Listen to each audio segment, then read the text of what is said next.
Job होती थी वो छीनी। वो अग्निवीर योजना लाए।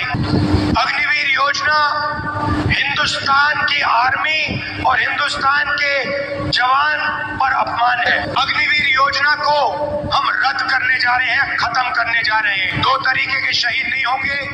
एक तरीके का शहीद होगा, सबको पेंशन मिलेगी, सबको कैंटीन मिलेगी और सबको शहीद का दर्जा मिलेगा। नरेंद्र मोदी जी ने हिंदुस्तान पर गलत जीएसटी लागू की है। 5 अलग अलग टैक्स, ज्यादा टैक्स, किसानों पर टैक्स। और आप कर्नाटक के लोग जानते हैं कि जीएसटी, गलत जीएसटी के कारण आप 100 रुपए देते हो और आपको 13 रुपए वापस मिलते हैं। कर्नाटक के साथ प्रधानमंत्री अन्याय कर रहे हैं। हम जीएसटी को बदलेंगे और ये जो अन्याय हो रहा है आपके खिलाफ, इसे हम ठीक करेंगे। अब आखिरी बात, आप प्रधानमंत्री के भाषण देखते हो, घबराए हुए हैं। शायद कुछ ही दिनों में स्टेज पे आंसू निकल आए। 24 घंटा आपका ध्यान इधर उधर करते रहते हैं। कभी पाकिस्तान की बात होगी, कभी चाइना की बात होगी, कभी थाली बजवाएंगे, कभी मोबाइल फोन की लाइट जलवाएंगे। हिंदुस्तान में 3-4 बड़े मुद्दे हैं: गरीबी, बेरोजगारी, महंगाई और भागीदारी। कांग्रेस पार्टी बेरोजगारी मिटा सकती है, महंगाई कम कर सकती है और आप सबको भागीदारी दे सकती है। नरेंद्र मोदी जी ने पिछले 10 साल सिर्फ गरीबों से पैसा छीना है, अरबपति बना दिए। 22 लोग हैं जिनके पास उतना ही धन है जितना 70 करोड़ हिंदुस्तानियों के पास है। हिंदुस्तान के 1% लोग 40% धन को कंट्रोल करे बैठे हुए हैं और पिछड़ों, दलितों, आदिवासियों, गरीब, जनरल कास्ट, माइनॉरिटी के लिए कहीं जगह नहीं है। सीधी सी बात है, मैं आपको सीधा एक लाइन में कह देता हूं, जितना पैसा नरेंद्र मोदी जी ने उन अरबपतियों को दिया, उतना पैसा हम हिंदुस्तान के गरीब लोगों को देने जा रहे हैं। खत्म। मैं आप सबका दिल से धन्यवाद करता हूं और खास तौर से हमारे जो कांग्रेस पार्टी के कार्यकर्ता हैं, जो बब्बर शेर है, जो बब्बर शेर है। मित्रों, आप सबका यहाँ बहुत बहुत स्वागत। गर्मी में आप आए, इतनी गर्मी में आप आए, इसके लिए आप सबको दिल से धन्यवाद करता हूँ। देखिए, ये जो चुनाव है,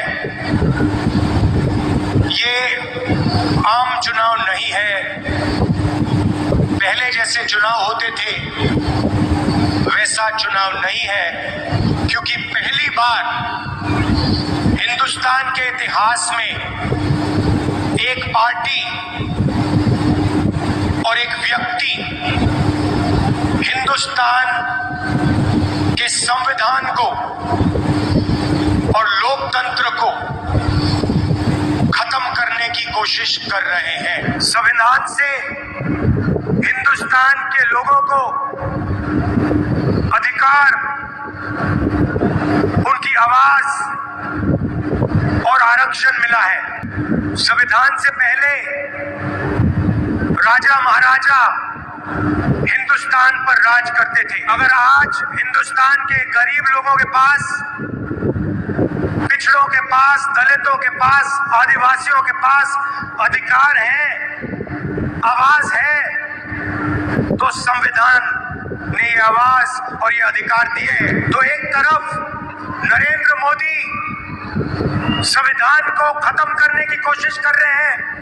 उनके एमपीज ने साफ कह दिया है कि अगर वो चुनाव जीतेंगे तो संविधान को बदल देंगे और रद्द कर देंगे। एक तरफ वो लोग और दूसरी तरफ कांग्रेस पार्टी और इंडिया अलायंस, जो संविधान को, बसवना जी की विचारधारा को बचाने की कोशिश कर रहे हैं।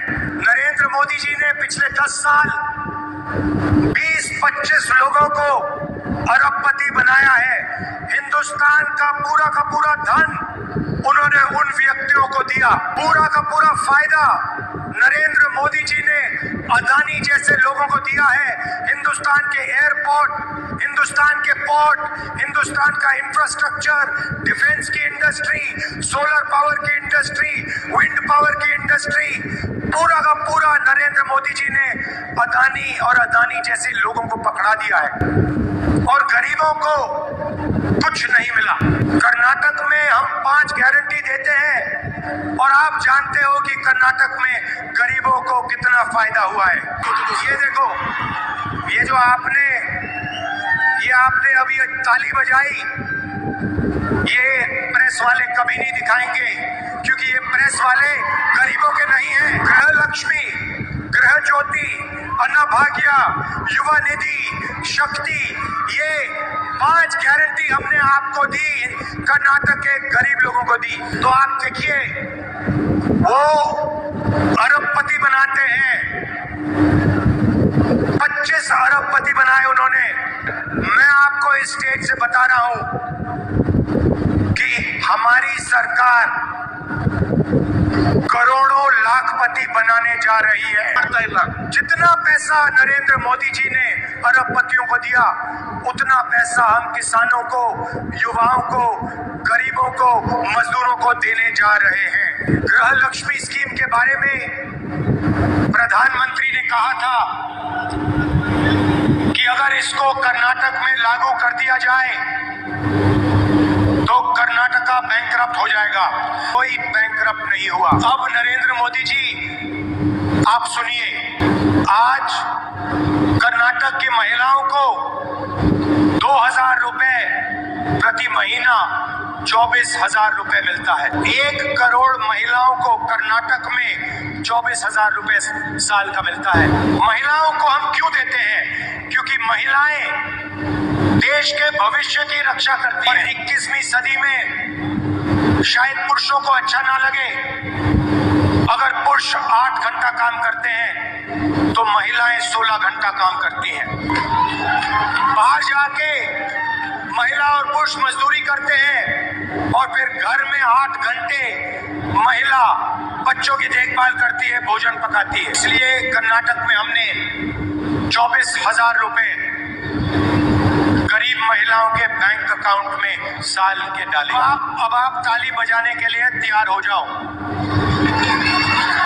क्योंकि जो मैं अब आपको बोलने जा रहा हूं उससे जबरदस्त ताली बजने जा रही है। चुनाव के बाद